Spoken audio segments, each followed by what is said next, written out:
quick, easy tzatziki. Let me show you how we did it.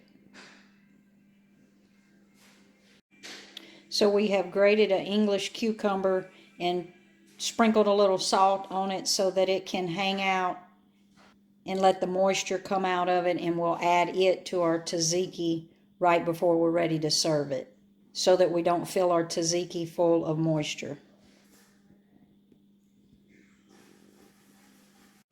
So we're making a quick tzatziki sauce to go with the chicken shawarma tonight.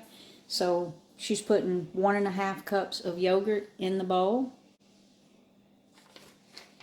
And then we're going to grate 2 garlic cloves into the yogurt.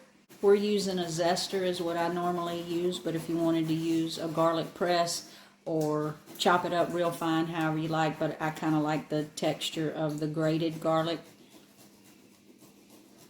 So we're going to add a little bit of dill and parsley to that. I don't have any fresh dill, so it's about using what you have. So we've got some dried dill that we're going to add to it, and that's why we're going to go ahead and make it and put it in the refrigerator, and we'll give that dried dill a little time to marinate into that yogurt so that it'll be good and flavorful by the time we get ready to cook the shawarma. And then we do have some fresh parsley, so we're going to go ahead and cut it up and put it in the tzatziki as well. Look at those knife skills.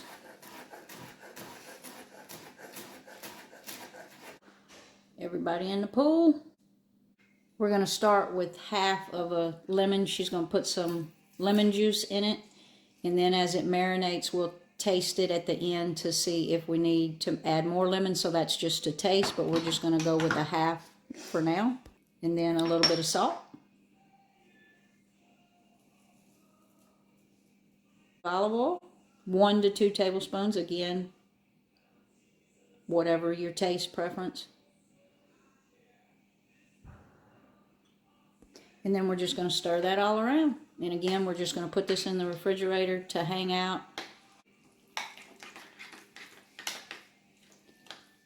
But as you can see, she cut a few pieces of cucumber so we could taste it to make sure that it was good before we put it in the refrigerator.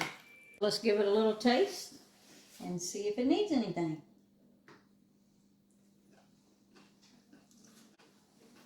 That is so good. I'm ready to cook the chicken shawarma. So we're just going to put a lid on it and let it hang out in the refrigerator till it's time to cook the chicken shawarma.